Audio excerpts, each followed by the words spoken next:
आमसभेमध्ये सभागृहात मी एके कंपनी आणि इंडस टॉवर या दोन कंपनींना टॉवर बसवायच्या ऑर्डर दिल्या गेल्या होत्या। त्या संदर्भात दोन वेगवेगळ्या ऑर्डर्सना दोन वेगवेगळ्या कंडिशन अप्लाय केल्या होत्या। एके टॉवर्सला ज्या कंडिशन होत्या त्यात लिहिलेलं होतं की जर थकबाकीदार तो असेल तर त्याला काम देऊ नये, परंतु त्याचबरोबर इंडस टॉवरची ऑर्डर जेव्हा काढली तेव्हा ही कंडिशन अधिकाऱ्यांनी गायब केली होती। त्याचबरोबर एके टॉवर्सने ऑर्डरमध्ये 11,000 भाडं हे लिहिलं होतं, तर इंडस टॉवरला जेव्हा ऑर्डर काढली तेव्हा त्याचे 10,000 भाडं आकारण्यात आलं।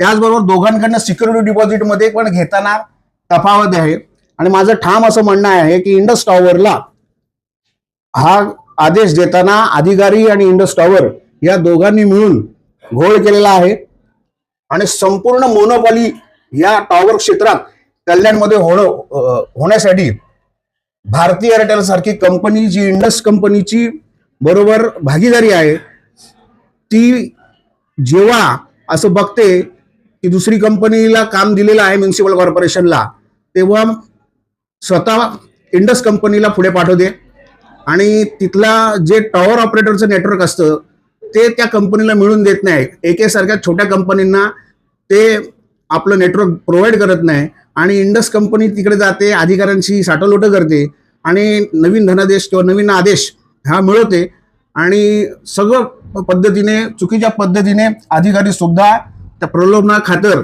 ज्या इंडस कंपनीवरती करोडो रुपयाची थकबाकी बाकी होती, महासभेत सुद्धा त्या थकबाकीबद्दल चर्चा झाली, परंतु आज दिनांक रात्री मी जेव्हा बघितलं तेव्हा शंकरराव चौकात इंडस कंपनीचं पुन्हा काम तिथे चालू असताना दिसलं। याचा अर्थ अधिकारी महासभेच्या पुढे गेलेत का?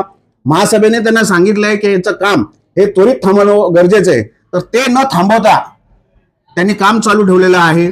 त्याचबरोबर उपसमिती सुद्धा फॉर्म झालेली आहे, त्या उपसमितीच्या नॉलेजमध्ये सुद्धा हे नाहीये की या पद्धतीने इंडस कंपनी काम करते आणि ह्याच्या पाठी अधिकारी आहेत। जे अधिकाऱ्यांनी चुकीच्या पद्धतीने ऑर्डर काढली असेल त्या अधिकाऱ्यांना वरती शिक्षा होणं गरजेचं आहे, शासन होणं गरजेचं आहे, हे मी आपल्या माध्यमातून आपल्याला सांगत आहे।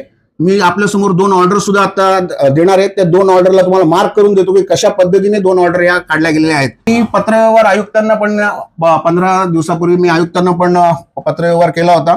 आयुक्तांना क्लिअर उत्तर मागितलं होतं पण आयुक्तांकडनं पण मला उत्तर दिलं नाही, परंतु महासभेत असं ठरलंय की बाबा त्यांचं आता काम थांबवण्यात यावं आणि पुढे जोपर्यंत उपसमिती त्याच्याबद्दल निर्णय घेत नाही तोपर्यंत त्यांचं काम चालू करण्यात येऊ नये। मी तर आयुक्तांना पत्र लिहिलं होतं, पण अधिकारी कोण आहेत हे मी सांगण्यापेक्षा दोन ऑर्डर मी तुम्हाला देतो, दोन्ही अधिकारी वेगवेगळे आहेत, त्या अधिकाऱ्यांना माहिती आहे, ते उत्तर देतील। महासभेत आयुक्तांनी आदेश दिले होते काय? नाही, हे जे कामाचे आदेश होते ते आयुक्तांनी नव्हते दिले। आयुक्तांच्या खालचे अधिकारी अशा पद्धतीचे गोष्टी करतात, आयुक्त त्याच्यावरती मार्ग काढतील ह्याची मला गॅरंटी आहे। बऱ्याच गोष्टी प्रशासन चालवत असताना काही गोष्टी ज्या समजत नसतात, पण आपल्या माध्यमातून आयुक्तांना जर तुम्ही हे कळवलं तर मला वाटतं ते नक्कीच त्याच्यावरती कार्यवाही